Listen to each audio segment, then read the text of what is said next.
कि अगर अवाम का एतमाद इदारों से उठ जाए कि माजी में जितनी भी गलतियां हुई उनका एहतसाब नहीं किया गया। और ये लिखा था इस वक्त फैसले में कि उन किरदारों को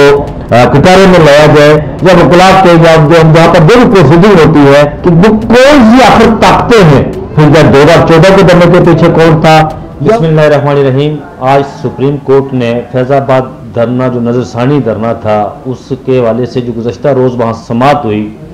उसका आज 4 सफ़ात पर सुप्रीम कोर्ट ने अपना जो कल की समाअत थी उसका तहरीरी हुक्मनामा जारी किया है। सुप्रीम कोर्ट ने आज ये तस्लीम किया है, उस हुक्मनामे में जो चीफ जस्टिस काजी फाइज ईसा ने हुक्मनामा लिखा है और उन्होंने अपने हुक्मनामे में ये तस्लीम किया, इन अल्फाज से उन्होंने बता किया कि ये सुप्रीम कोर्ट इस बात को तस्लीम करती है कि माजी में सुप्रीम कोर्ट साजबाज करके जो केसेस थे उनको उनकी समाअत नहीं होती थी। और उन्होंने फैसले में ये भी लिखा है, हुक्मनामे में ये भी लिखा है कि गलतियां मानने से ही आगे चला जाता है और आगे की जो सम्मत होती है वो दिखाई दी जाती है। उन्होंने ये भी अपने फैसले में लिखा कि सच्चाई इंसान की ताकत है और सच मानने से इंसान आगे की तरफ जाता है। और ये भी लिखा कि अवाम का एतमाद सुप्रीम कोर्ट पर बहाल करने की वजह से ये सुप्रीम कोर्ट इस बात को तस्लीम करती है कि माजी में हमसे गलतियां हुई हैं, हम केसेस की जो है वो समाअत केस वही फिक्स होते रहे और समाअत होती रही, साजबाज करके जिन्हें कहा जाता रहा कि ये चीज़ें ये केस लगना चाहिए। लेकिन फैसले में उन्होंने इस बात का जिक्र नहीं किया और ये बात नहीं लिखी कि साजबाज करने वाला कौन था। उन्होंने ये बात जरूर लिखी कि हम आवाम को एतमाद बहाल करने के लिए मुस्तकबिल में ये बात इस बात का ये चीज़ दिखाई देगी सुप्रीम कोर्ट की तरफ से कि जो केसेस फिक्स होते हैं या मुकर्रर किए जाते हैं केसेस उनकी समाअत के लिए वो किसी साजबाज से ना हो बल्कि वो केसेस मेरिट पर हों। ये बात इसलिए हम कर रहे हैं, ये हुक्मनामे में उन्होंने लिखा ये बात कि ये ताकि अवाम का एतमाद सुप्रीम कोर्ट पर बहाल हो। उन्होंने ये भी लिखा फैसले में कि अगर अवाम का एतमाद इदारों से उठ जाए तो फिर अमरीयत का ये सबब बनता है, अमरीयत का कारण बनता है, इससे अमरीयत फ़रोग पाती है। इसलिए ज़रूरी है कि अवाम का एतमाद इदारों पर बहाल हो। उन्होंने ये भी लिखा है कि गलतियाँ मान कर आगे बढ़ा जाता है। इस गुज़श्ता रोज़ की जो समाअत हुई इस हुक्मनामे में उन्होंने ये भी लिखा कि माजी में जितनी भी गलतियां हुई उनका एहतसाब नहीं किया गया, खोज नहीं लगाई गई कि इसके पीछे कौन थे, जो लोग पीछे थे। अगर खोज लगाकर आइन और कानून के मुताबिक उन लोगों को कटहरे में लाया जाता और आइन और कानून के मुताबिक उनका एहतसाब होता तो 9 मई जैसे वाकयात न होते। ये फैसले में उन्होंने लिखा कि 9 मई के वाकयात का जो कारण है, जो सबब है, वो ये उन्होंने लिखा है कि उसका सबब यह है कि जिन लोगों का माजी में एहतसाब नहीं हुआ, जो लोग जो ऐसे धरनों जैसे मामलात होते रहे, फैजाबाद धरना हो गया, 2014 का धरना हो गया, या उसके बाद उससे पहले एक धरना यहाँ पर डॉक्टर ताहिर कादरी ने दिया था, इनके अगर इन धरनों के वाकयात का जो उनके पीछे थे, जो लोग थे, अगर इनका खोज लगाया जाता, उनको करारे वाकया सजा दी जाती तो फिर 9 मई जैसे वाकयात सामने न आते। चीफ जस्टिस काजी फाइज ईसा ने सच के हवाले से बड़ी खूबसूरत बात लिखी। उन्होंने लिखा कि सच जानकर इंसान आगे जाता है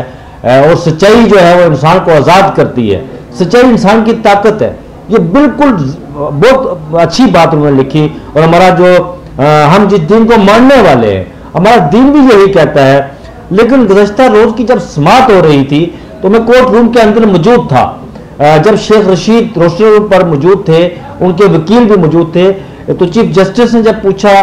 शेख रशीद के वकील से ये बात पूछी कि ये बताएं कि आपने जो नजरसानी पिटिशन दायर की थी, दरख्वास्त दायर की थी, ये किसके कहने पर की थी। तो शेख रशीद ने उस वक्त जवाब दिया चीफ जस्टिस को, ऑनरेबल चीफ जस्टिस को, कि कुछ गलतफहमी पैदा हो गई थी जिसकी वजह से मैंने ये नजरसानी दरख्वास्त दायर की, लेकिन अब मैं वापस लेना चाहता हूँ।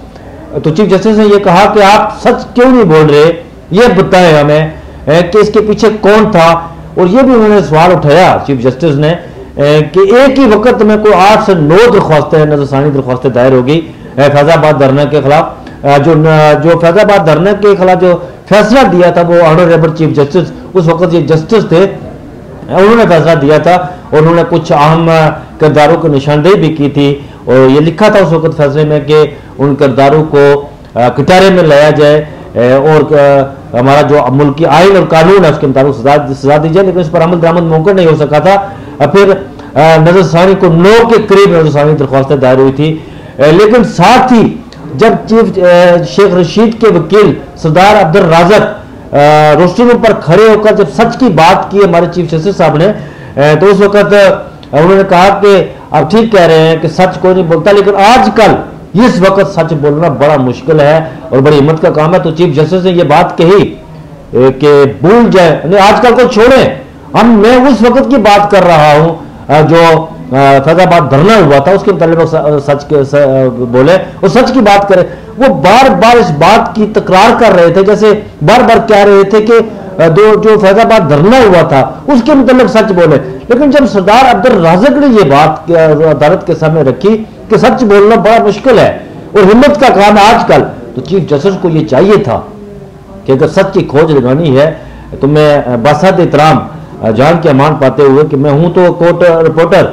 मैं कोई सवाल तो नहीं उठा सकता वहां पर, लेकिन मेरा काम जो है वो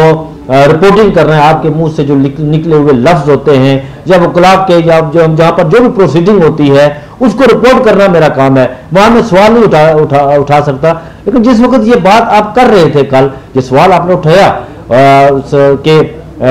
आजकल की बात छोड़े उस धरने के सच की बात करें, तो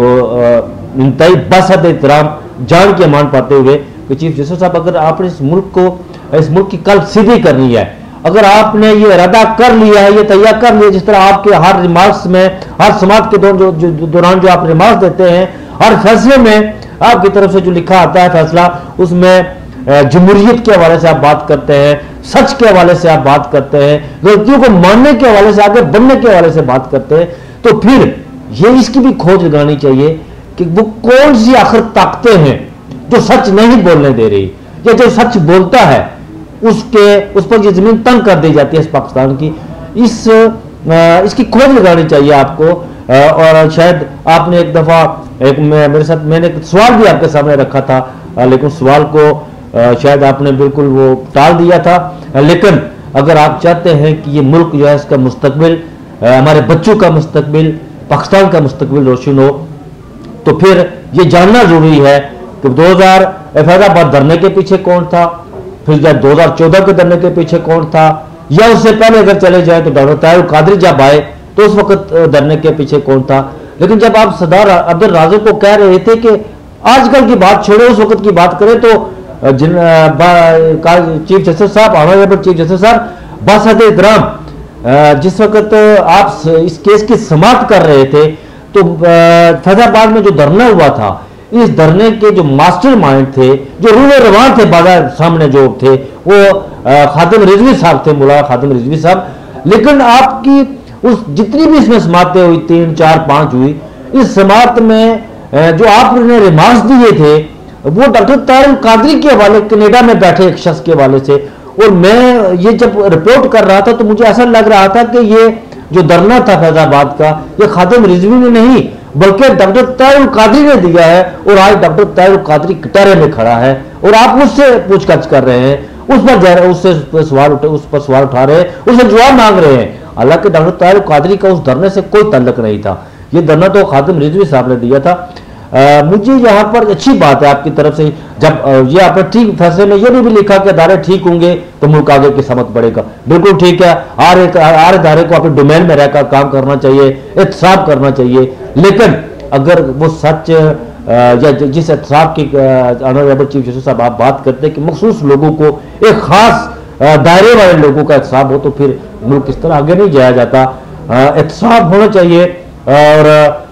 बिला वो कहते हैं एहतसाब बिला तखसीस एहतसाब होना चाहिए, कोई उसमें पसंद नापसंद की बात नहीं होनी चाहिए। ये मुल्क इसी सूरत में आगे जा सकता है। अल्लाह ताला